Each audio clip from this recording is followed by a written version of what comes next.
Step outside. Welcome, Yate, everybody. A good evening to everybody. We want to take this time to acknowledge our traditional owners and ancestors of the tribal lands we are on right now, the Oga Poge Owinge, also known as Santa Fe. This is where Indigenous Ways is based and we reside.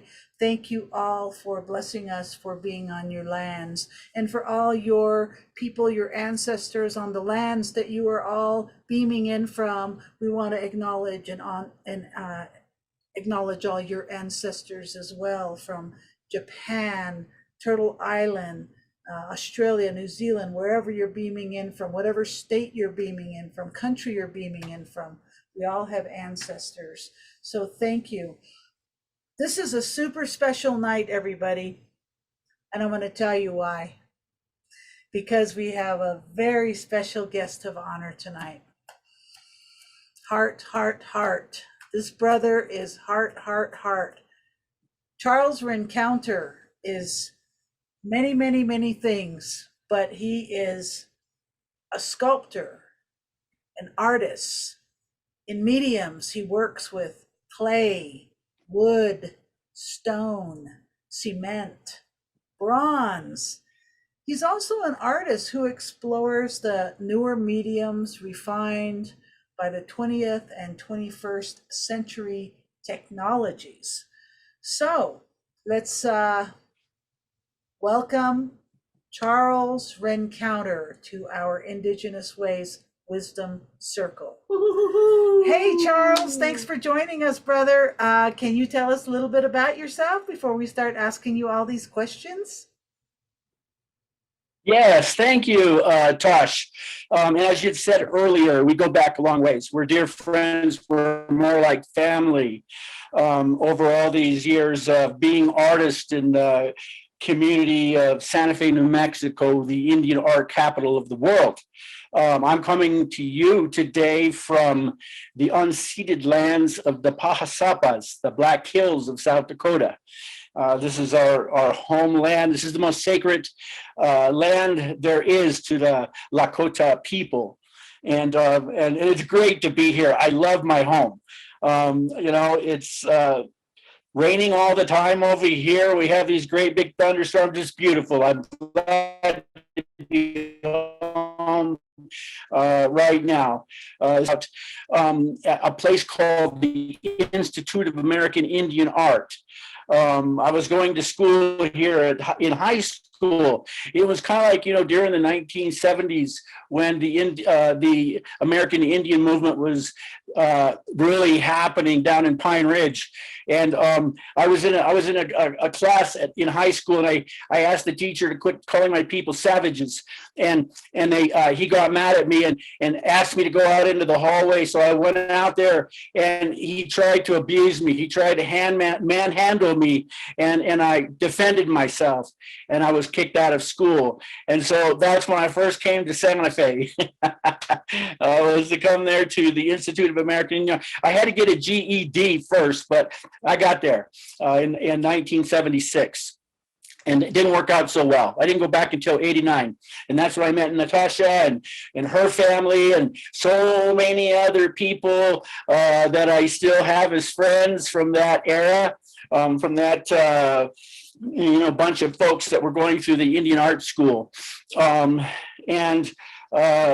It was wonderful. It was beautiful. We did a lot of things, and then it took quite a few years before when I left South Dakota, I was already a young artist, young Indian artist. I'd already had my work in the Smithsonian Institute.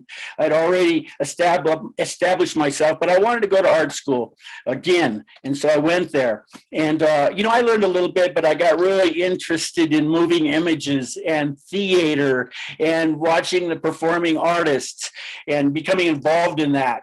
So it was a whole nother expression. And I did that for a couple of years. And it would actually take me a long time to get back into the medium of sculpture. It wasn't until around 2011 when I went back to IAIA for the third time. And And then I got really serious. I was 50 years old. And and then I really took it serious. And the school had really advanced. The technologies, the studios, everything had gotten to the point where you could really do some amazing works.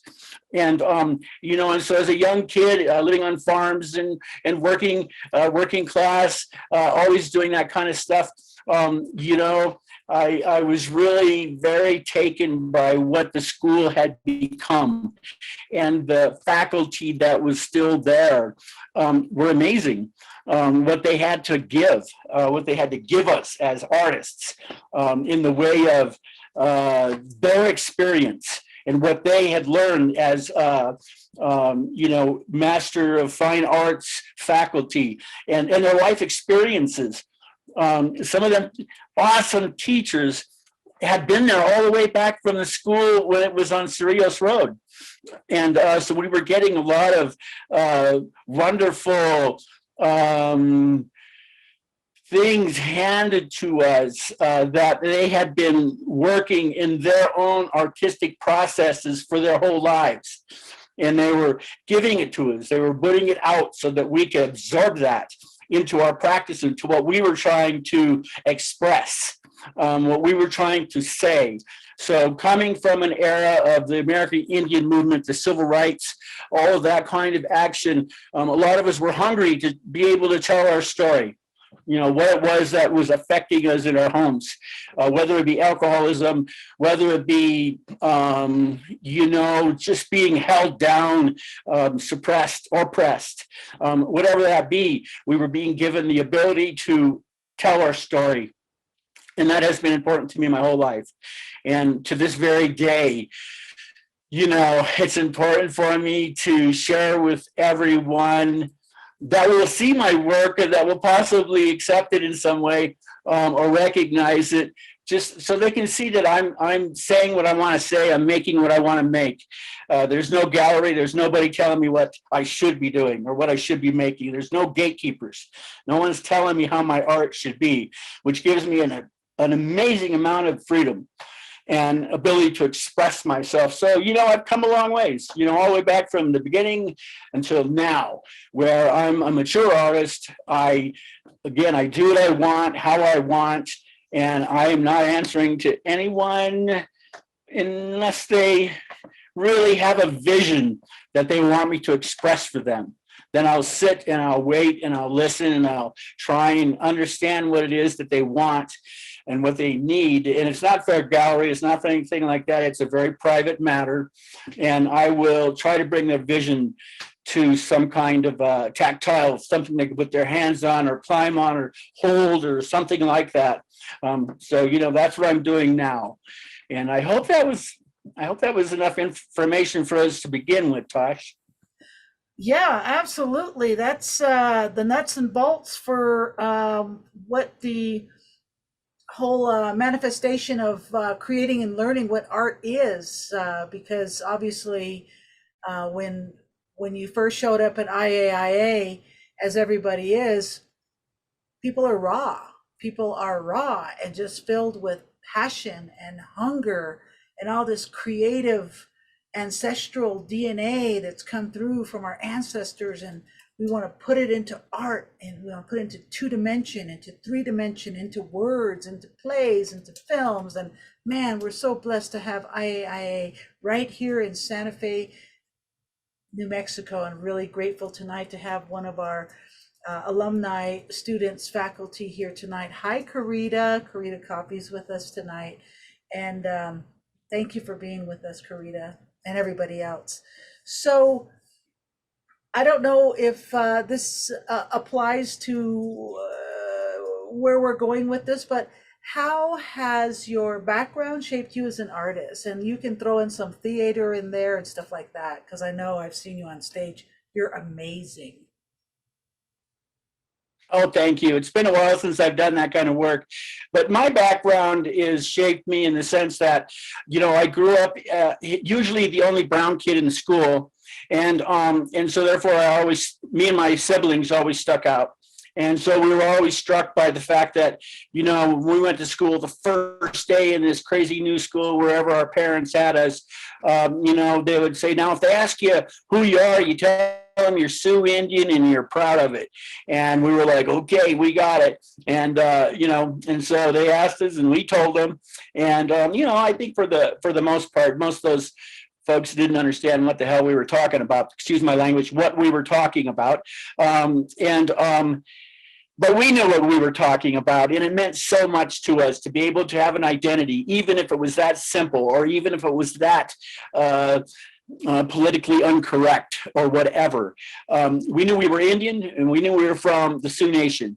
Whether we were in Wyoming or California or Arizona or New Mexico or wherever the heck we were, we know who we were that way, and that was great. And I think that shaped me as a youngster, knowing who I was, having identity. Very good. Yes, that makes perfect sense. And so as the shaping and everything happens, as the rawness goes into the novice, into the skilled, and into the professional, how has your background shaped you as an artist? And then we'll talk about your art.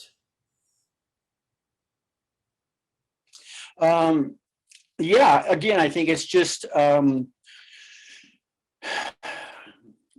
growing up, always being a little different in that we were brown. We were different that way. We were poor. We didn't come from any kind of means. My parents were farmers, ranchers, laborers. So we knew and learned what it was to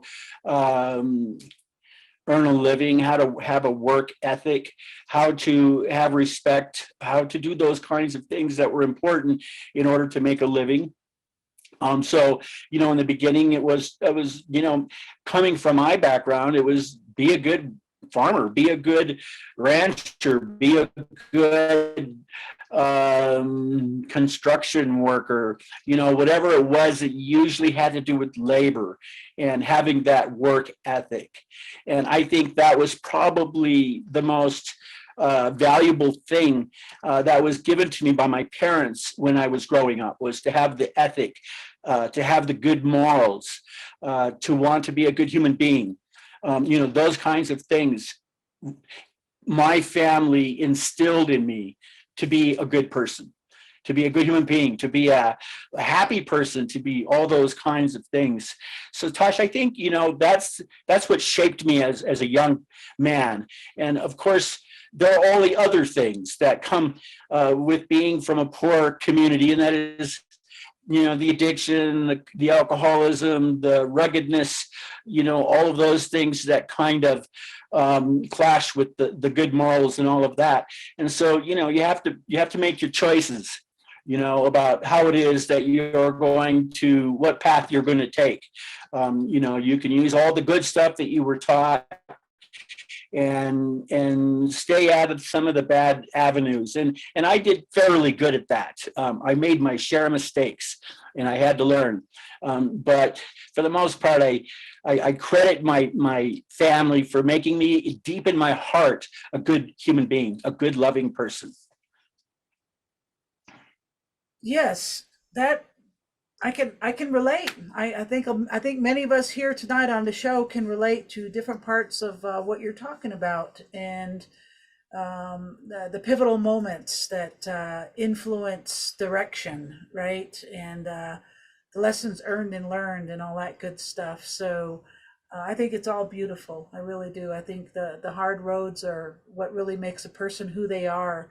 And I think the hard roads really give people character.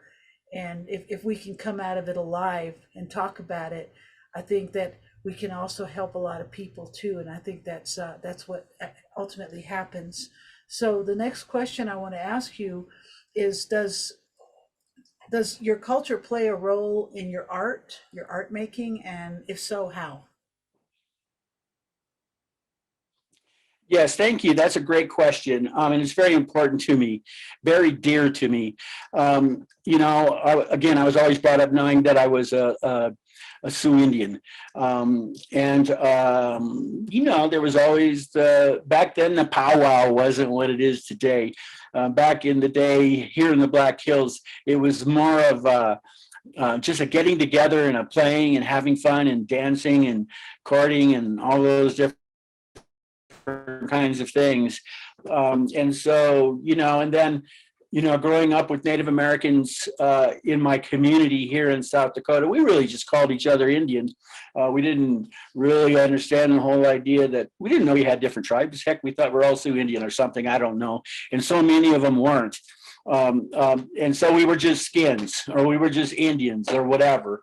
And so culturally, I was impacted by my grandfather, who was a traditional ceremonial pipe maker. And I used to watch him carve, and I thought it was so interesting and so beautiful. But I was very little when he was doing that. He died when I was young. And so I was given his tools after he passed away, very simple, hacksaw, a file, a piece of rock, a drill, and therefore I'd been given the trades of, the tools of the trade. And I thought, oh, wow, I'm going to make these pipes. And so I began to teach myself how to make pipes. And I really didn't know what I was doing other than I loved to do it. And I started researching and looking at what our pipes looked like. And they had effigies of people and birds and animals of all different sorts carved right onto the shanks of them. And this really intrigued me. And I just began to carve things into them. And I became, at a very early age, one of the really better pipe carvers in my nation. And that's how I ended up at the Smithsonian when I was very young. And so I was just taken by it. And now that I was making them, I needed to learn about what they were. And so all of a sudden I was being challenged as to, these chanupas, what we call them as chanupa, it's something that isn't made for sale in necessarily that way. They're made for ceremony. And so you make those pipes and you trade them for different things maybe, but you don't necessarily put them in a catalog or a gallery or something like that, and sell them. Even though that was being done, it was something I was teaching and learning myself, was that it wasn't proper. And so it didn't have a big future as far as making money, making art. I love doing it. I do it to this day. And so that's a big part of my culture. It's like the center of it. It's the chanupa, it's the pipe, it's the blood of the people, it's our heart. That's what we pray with. And so I've been gifted, and I'm able to make those for people who want them. And I do that.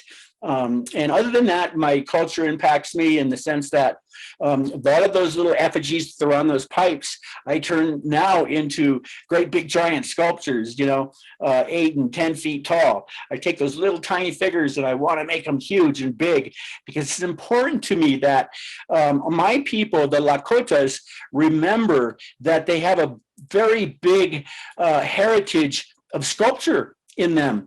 We carved little things because we were nomadic and we had to move all the time and follow the buffalo in order to sustain our lives. But we loved to make things. And so our sculptures were on our pipes, and they were small. They fit in a bag, and we could climb on our caravan of horses and head out. And now as the 21st century, I can take those effigies and I can use modern materials and I can turn them into monumental size art. And to remind my people, that's who we are. That's what we did. And I love it. I love doing that. So that's kind of how that works for me today. I don't really make pipes commercially, but I do use the symbology that's in our pipes to continue making a message today about what's going on. I get it. We live in Santa Fe, and for those of you that have just joined us, our brother Charles is back home where he's from in South Dakota right now, and he's back on his homelands. a place that a lot of stories about the Badlands and the Lakotas and the Nakotas and the Kotas and all the clans, and it's a very complicated, intelligent tribal collective of people that Charles comes from. So Charles is beaming out of South Dakota from his homeland, so that must feel just amazing. I want to go. I want to go to South Dakota, but it's not for all those stereotypical reasons at all. Certainly not Mount Rushmore, but I want to see indigenous art. That's what I want to see. I want to go visit some of the places and spaces. So when exactly did you know you wanted to be an artist? I mean, was it just like the minute, or did it just kind of? I know you said you started and you weren't sure, like there was a career in making pipes because it's sacred, but when did you know that this is just absolutely what you had to do? Talk about that a little bit, Charles. Well, there's kind of like a couple of different times. The first time, probably when I was in the first grade and I got a piece of my artwork put in the county fair. And I loved the attention I got. Oh my God, everybody was so happy for me and patted me on the back and, and telling me how great I was. And here I am, this little Indian kid, about 8 years old or something. And I was like, wow, this is really cool. I wonder if I could do that again. But it really hit me when I was probably around 17, and I had learned about this amazing Apache sculptor by the name of Alan Hauser, and seeing images in brochures at my high school of his sculpture, and I was just, oh my God, I couldn't believe the things that he was portraying. These Apache Indians and their, and the way that they were so seemingly simply put together and so elegant and so you wanted to just put your hands on it and rub your hands down. It was then that I had that whole romantic idea that I would be this amazing Indian sculptor like Alan Hauser. And so I started really putting myself that direction. I really knew then that I wanted to have a piece of what that was. I didn't know what it really meant. I had no idea. I was too young. But it appealed to me really. It really just touched me in a place that no pick and shovel, no heavy equipment, no hot tar roof, no farm, nothing could ever touch. It was like, wow, that's the stuff. That's what I want to do. And so that's kind of how it happened for me. So that's interesting, because I'm thinking, when I think about artists, I think about you. I think about Karita. I think about all these artists we know, and some are still with us and some are passed into the spirit world. And I wonder if that innate gift that you all come with, I'm wondering if that can just transfer into like another genre. Like if you like do 3-dimension, you could just go, you know what? I'm that good at making bigger than life sculptures with bronze and all this marble. I'm gonna be a really good painter now, and this is the genre I want to go into. And can you talk a little bit about that? Can you do other kinds of art, or are you talented at what you touch just turns into pure beauty? Oh, that's so cool. I don't know if that ever happened or not. The man I just mentioned, Alan Hauser, is a fine example of that. He was a musician. He was a painter. He was just extremely talented. I don't think I'm as talented as that. I have the things that I really love and that I can do. I love to draw. I love to try to paint. I'm not very proficient at it, but I can take a swing at it and still enjoy that stuff, but it brings me to that place where, well, what is art, and who determines whether it's good or whether it's bad? Is it worth monetary? What is it? How do you determine those things? Mm-hmm. I've spent my whole life chasing that around. And, I've come to that point in my life where I really love making what I make. And I can't think too much about what other people think or what they want or who says art is a blue ribbon or a white ribbon or whatever. I just don't want to get caught up in that. I'm a little beyond it. And so it gives me the freedom to make and create or to play or to process or to experiment or to imagine. All of those things I have been given the freedom to do that. I can sit in my studio and just throw one thing in and another thing and throw some color here, throw some color there, do things that nobody's doing. Right now I work in concrete, so it's, all the finishes, all the patinas, all the colors, all the textures, all the mold making, all the different things that goes into it. I just play with that stuff. And so as far as me being a painter, Tosh, you're a good director of people. You have directed people on stage, and I'm one of those folks that got the privilege of being with you when that was going on. And you know how to pull that out of me. You can help me be a better performer on the stage and portray a character of some sort, but it's not what I do. But people can pull those things out of people. And you were able to do that with me, and I had such a wonderful time. I tried to be a dancer with Rosalie Jones back in the day. And she's an amazing dancer, and she used to get such a kick out of me because she knew I couldn't dance worth a damn. But she still tried. She still let me tag along and do those kinds of things. And so I had a lot of fun. But I'm not a dancer. I'm not a painter. I'm not an actor. I'm a sculptor. That's kind of where I'm at right now. Let me tell you, as you said, Rosalie Jones. Guess who popped in my head? Ned Bobkoff. Who's that? Remember him, Ned Bobkoff? Ned Bobkoff. There you go. Yep, yeah, I do. That theater guy back at IA, back in the old campus. Oh my gosh, that was eons ago. Yeah. Well, you know what? Now that you talked a little bit about your acting, I think I am right. I think artists are born with innate gifts to go into different kind of genres, and because you're like one of the best actors I've ever worked with, really. You could do the humor, you could do the... Oh, thank you. Play a good drunk guy, good sober guy, good funny guy, a good angry guy, and good spirit from the past. I mean, you're just amazing. So if you can do that and you can sculpt and all that other stuff, you probably could be a really good writer too. I mean, with all those stories, there's all kinds of good stuff going on. Oh, well, thank you. Yes, absolutely. You're a gifted human being, five-fingered one.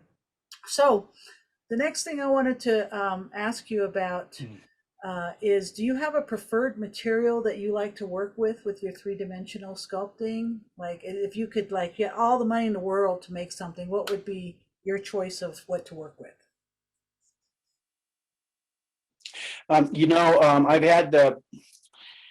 I've had the privilege to work in a lot of different materials, and I really like all of them. And if I had all the money in the world, I'd work with all of them. Right now, I'm having a lot of fun working with cementitious material, things that you make out of cement into some kind of a form that ends up being concrete or kind of like rock. And so, I'm having a wonderful time doing that. I make these big fountains. I love the water and it coming over the top of the sculptures, and that whole water, rock, plant, garden, all that stuff, all those elements together, it's just so magical, to do that. And so right now I'm really interested in that. And interestingly enough, I'm meeting with someone here in South Dakota, in Rapid City on Monday, who they put a new Indian hospital here in town. Very modern, very big hospital architecture. And they want me to come and talk to them about doing all the landscape design around the hospital. And it falls right in line with my concrete love right now. And so here I am, 65 years of age. I've been given a couple of really great opportunities to work here in the Black Hills and to leave something of a legacy behind in who I am and what I do as an artist. And at the same time, join my home community and to be able to begin to share that with these young community members who have the same kind of hunger and desire and heart and passion and all of those things, and they need to put it somewhere. And so I'm hoping that, you know, it works out and I get to help design these things and bring these youngsters in and get their hands in the mud and, you know, begin to teach them what I do. And then they can have it and they can do what they want. Wow, that's awesome. Well, now that you're back on your homelands and able to meet and manifest this beautiful artwork that's pure representation of the culture actually made by the people of the land, on the land, and for the people. Can you talk to us a little about cultural appropriation? Because I know that word gets thrown out a lot, and I don't know if people really understand what that means, because if you think about the word appropriate, you know, just think about the meaning of that. And then when you put cultural in front of it, can you sum up for all of us, what does cultural appropriation mean to you and your tribe? Well, I think cultural appropriation is something we all have to look out for. For instance, there's a big sculpture that they're building at this hospital. And of course, they didn't ask me, a native sculptor, to be involved in that. They have this kind of sweetheart, if you will, in the Black Hills. His name is, well, I won't say his name. He's a famous artist here in the Black Hills, but he's a non-Indian, and he always gets the big projects. And so he always makes these big Native American sculptures. And I'm like, wow, I talked to him today and I said, when are you guys going to quit doing that? When are you going to start just using Native American sculptors to do these things? Wow. And they were like, well, it wasn't us, you know, the non-Indian community stuck in $100, $100,000 for this guy to build this thing. And how could we turn it away? And to me, I'm like, well, you just say no. That's how you turn it away. And you get a native person in there and you find another $100,000 and you put it together. Say that word again, appropriation. Cultural appropriation. That's the word you wanted, right? Appropriation. That cultural appropriation, like with the mascot. Cultural appropriation. Yeah, like, you know, Charlene Teeters was involved in that whole football mascot thing. Yeah, I mean, you know, I don't get too into the whole football mascot thing. I understand why she did what she did. I support what she is trying to do. I understand that completely. You know, appropriating our images, appropriating who we are, appropriating in the example I was just giving you, a Native American sculpture of a woman or a man, whatever they're doing. You know, that's not your culture. You know, why are you making it? Why are we not, as Native American communities, Native American advisory boards, Native American, you know, community people, why are we not asking our own people to make these things? Why are we not making sure that our own people are trained and that they have the ability? So just recently I was really blessed to be asked to do a big sculpture of Billy Mills, a bronze. Who's now Billy here's a Mills? Native man. He won Billy Mills. He won the 1964 10,000 meter race in Japan. Only American to ever do it. So, you know, now they looked for a Lakota sculptor. They looked high and low, and they had to, and they found me. And now I'm going to be able to make Billy Mills in a larger than life bronze. Wow. Now they're the community came together and did the right thing appropriately. You know, to do, you know, cultural appropriation, I know it goes on all the time. We've been dealing with this as Native American people all of our lives. And I say, as Native people, take it back. That's why I said in the beginning, I'm talking to you from the unceded lands of the Pahasapa. We never sold this place. It's still not been sold to this day. There's still things in the courts. We still haven't accepted the billions of dollars that they want to give us. This land is not for sale, was never for sale. You can't sell something that you belong to. It doesn't belong to you. You belong to it. I don't know, sweetheart. I mean, I don't know. I hope I answered that somewhat. I know that, we have a lot of work to do to take back what was taken. Thank you. And yes, that is beautifully said, Brother Charles, because I totally concur with you. I think that cultural appropriation has been going on for a long time since, the black and white movies and the silence and the way people got dressed up to represent indigeneity in the two-dimensional screens and continue to tell the stories in the way they tell the stories. And I think we've made some headway, but we definitely for sure have a long ways to go. So I know we're coming to the end of this. Thank you for this amazing discussion, because there's so much more that we can learn from you being the source of Lakota. So I'm gonna just ask you, if you were to talk to the people on Zoom with us right now and the people that are going to watch your archived show on our website about their vision of becoming an artist, what advice would you give to them? My advice would be that, there is places that you can go to school to learn and to get your vision clear about what it is that you may want to do. Of course, the Institute of American Indian Arts, but there are also other art schools throughout the country and the world that have faculty and teachers full of experience and that are there for that reason. They want to teach, they want to show you how to do it. I think you got to really get your head wrapped around why you're going to do it. Some folks are just naturally inclined, and everything they touch works. And they end up in these galleries, in these museums, and these shows.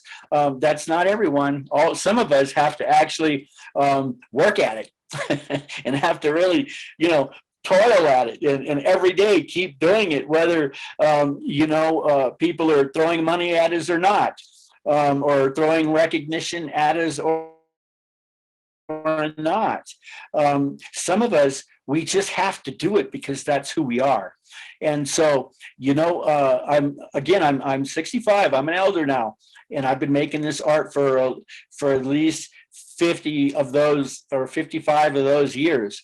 And I still do it because I love to do it, because I have to do it, because it's inside of me, because I can't explain this. It's like I wake up, it's on my head. I am trying to figure out a problem that I had the day before in order to go out in my studio and put it together so that it makes sense somehow. And so it's my skunk. It's that part of me, that spirit inside of me that the Creator gave me when I was being gifted to a body. It came with me, and it's there, and I have to recognize it every day, because it keeps yelling at me. Hey, I'm here. You got to make something today. You got to recognize me that I need to do something.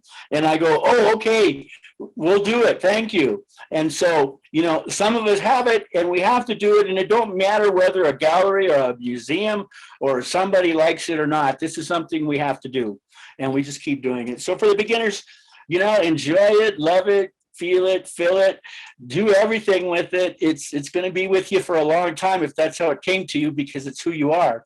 And be gentle on yourself. Enjoy it. Don't take criticism too hard, because what one person hates, another person loves. And so it's like, just do it. Just be happy with it. You know, it's like a demon inside you sometimes. You know, you just got to recognize it so it can settle down and become what it's going to become.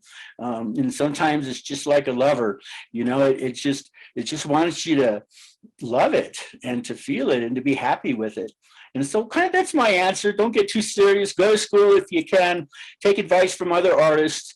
Watch what they're doing, you know, learn from their mistakes, all that kind of stuff. Oh my gosh, that is so awesome, because I wanted to ask you another question, but we're out of time. So thank you so much, Brother Charles. Another time we're gonna have to talk about critiquing and feedback and the whole art of that, because for a lot of us coming out of reservations and whatever our conditioning is, we're a little bit sensitive, so that feedback can be painful. But let's talk about that another time. Thank you so much, brother. We love you so much. We're so glad you're with us tonight. Thank you, and prayers for you and your Thank family. you.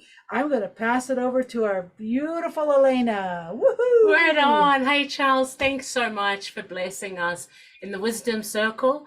We're going to bring our audiences in very soon, but before we do, we're going to go to a slight commercial break.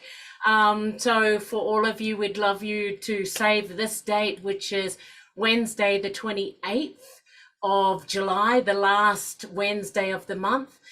In the Wisdom Circle, we have the beautiful Ricardo Cate from Kiwa Pueblo. Some of you will know him for his cartoon work known as Without Reservation. And you can see in the picture a little bit of his image there with all of that has been going on, which is really fantastic. And so that's on the 28th. If you want to check any of our him out and any of our up and coming people in the Wisdom Circle, you can go to our IndigenousWays.org website. For many of you, we have been doing this show for the last since April 2020. We've supported over 165 Indigenous, Native American, deaf and hard of hearing presenters. You can see all of their archives in the videoing in our video archives, which is at our website.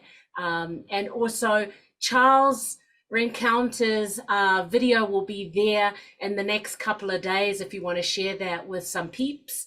And also below us, you'll see all our wonderful social media. So please like or share our social media pages.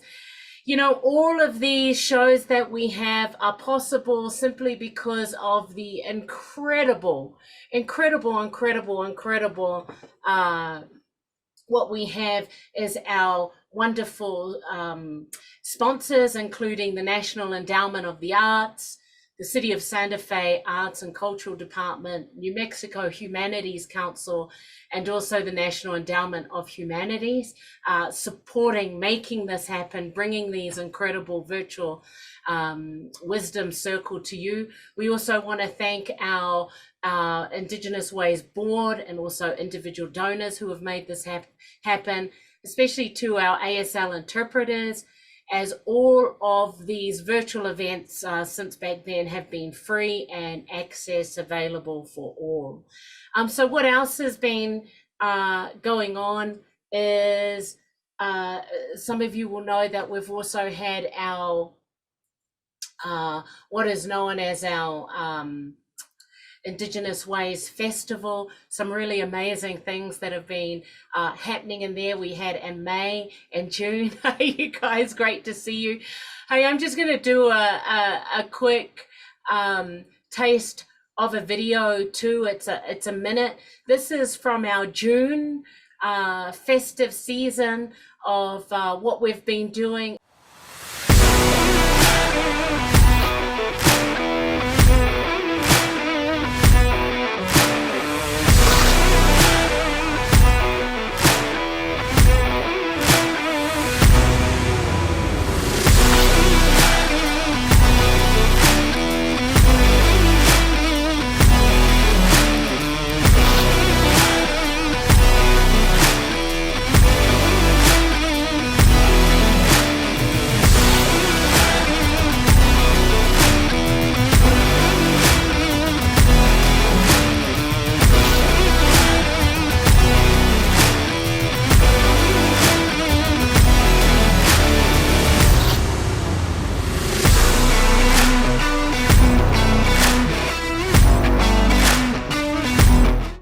Right on. That's what we have been up to.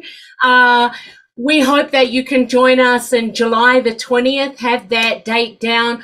It's free. We have ASL interpreters. We have workshops from 5 to 6 o'clock, getting the community back re-engaged. That's from elder circles, youth circles.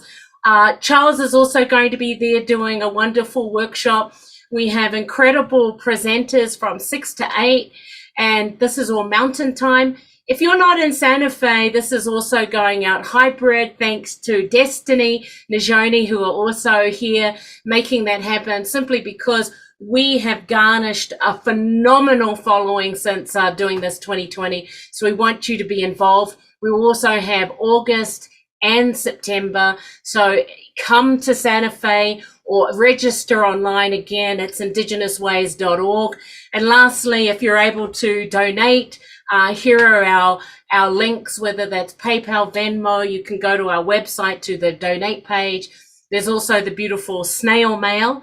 And then in saying that, we've got all these wonderful people in line. It's so great to see you all. Thanks for popping in. And then Tash. Oh my gosh, I'm so happy to see you, Arletta. Yay! And David and Sarah and Missy and Joni and Destiny and everybody here tonight. Mimi, we got a comedian in the house, a Latinx comedian.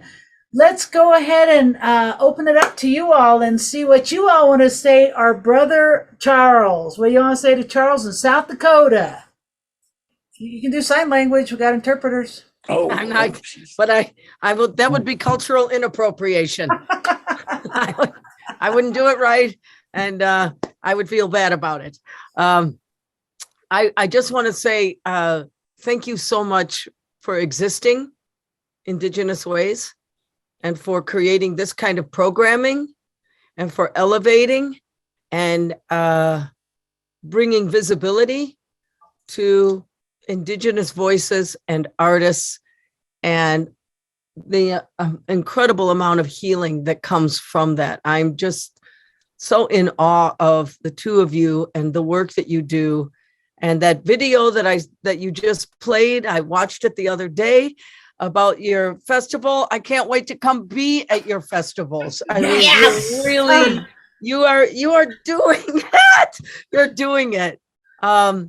I want to say that I had to look up Charles's sculpture. I did a Google search for images, and you do monumental sculptures. You do really big outdoor sculptures, and they're really magnificent and so primal looking. I mean, they really are pure essence, and I really just respect and appreciate you continuing to listen to that drive and to follow it. I'm not just a stand-up comic, I'm a poet also, but that part hasn't emerged on the circuit the way the comedy has.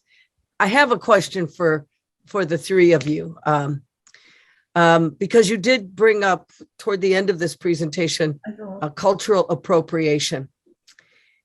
And I have a beautiful, extraordinary necklace that I bought from somebody on the Detroit River at a powwow in Detroit with smokestacks in the background, way back in 1982. There were things for sale, and this was for sale. And it's one of those necklaces that's bone with conch and bone. It's an absolutely extraordinary piece. I'll run over and get it and show it to you. I have to tell you that this necklace is so powerful. I hope you can hear me still.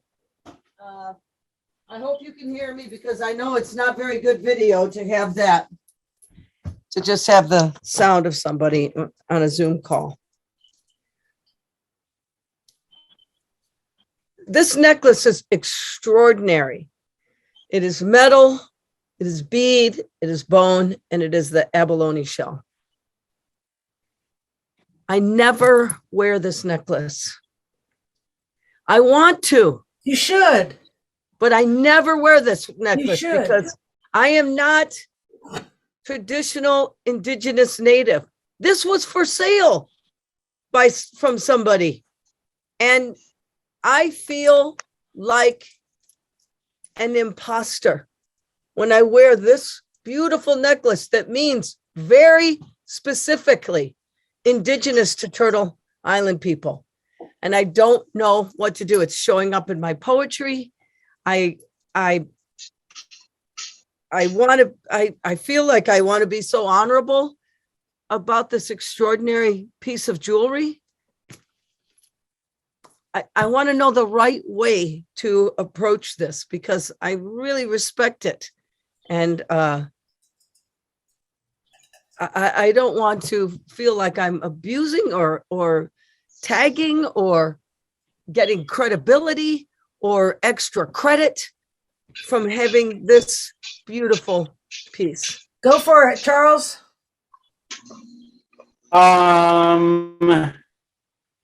It is a beautiful piece, and I've seen similar pieces, and I like it. I would wear it. I don't know, sweetheart. I think that it's in your heart. It's your conscious. It's something speaking to you that's saying that maybe you shouldn't. You work that out in your prayers. You work that out in all of those things, and it may come back to you that it's okay. And if it's not okay, you can take it out and you can leave it in the woods. You can put it in the fire. You could do whatever you want to do to help it along its way. But you have to kind of pray about it and find out where it belongs. And if it belongs around your neck, then that's where it belongs. Thank you so much. That is the most beautiful answer. Beautiful. All right, thank you, Mimi, and thank you for that answer, Charles. I want to go to my best friend Arletta from Lukachukai. Hey, Arletta, how's it going? What's up?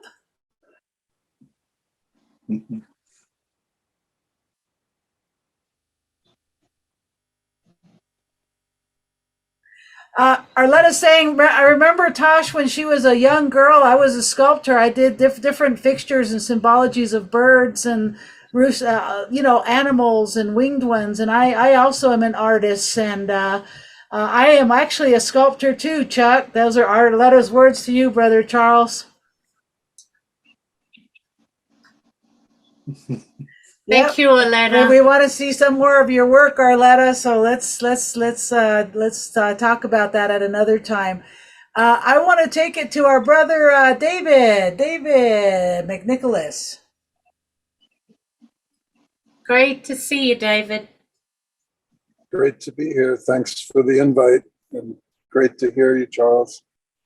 Right on, David. It's good to see you. I don't know that I've heard this much of your story before, but now I want to hear more. I'm very content to listen tonight, and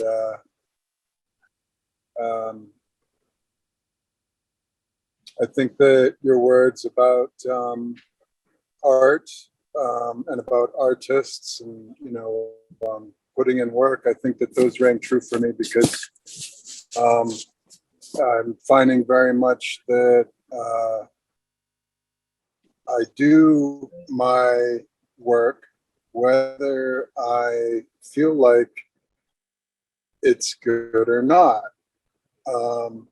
And that's the only way that I become that, is by doing it. And sometimes it's magical, but most of the time it's not. And that has to be okay.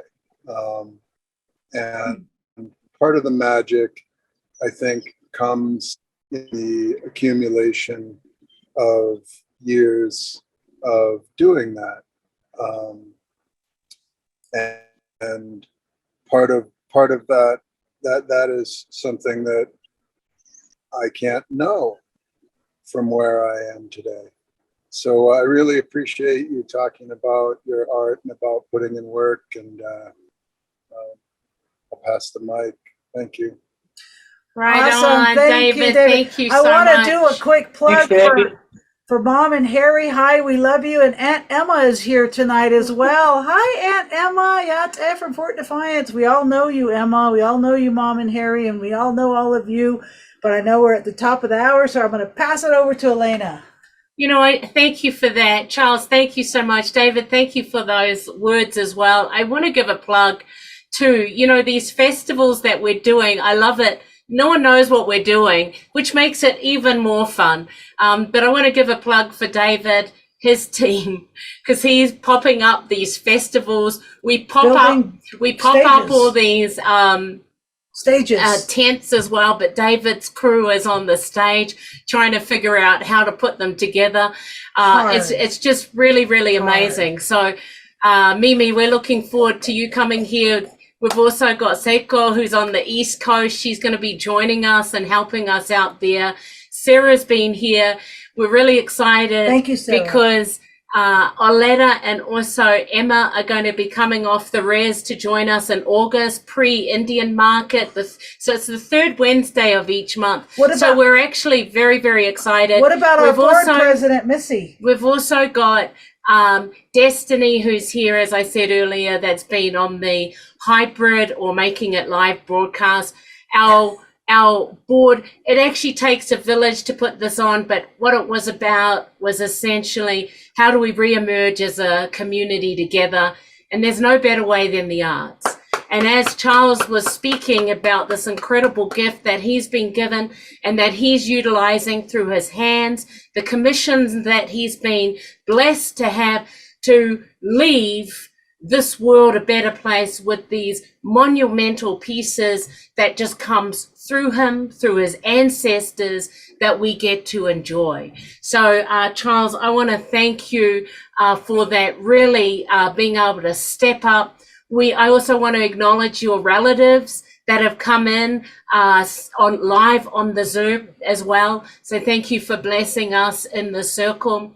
Charles, while you're here, we all want to give you our heartfelt condolences as your sister just a few days ago have passed over into the spirit world. So all of our prayers are with you, with her on her journeys, and knowing that she will also be a part of us, always looking over us.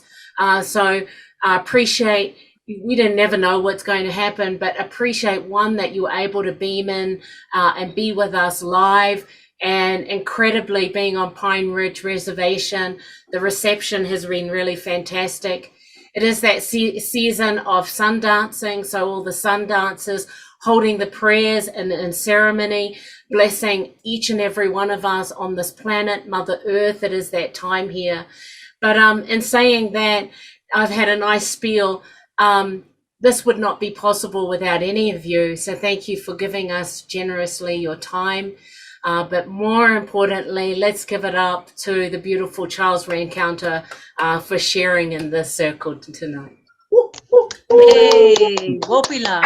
Right? Touch the earth.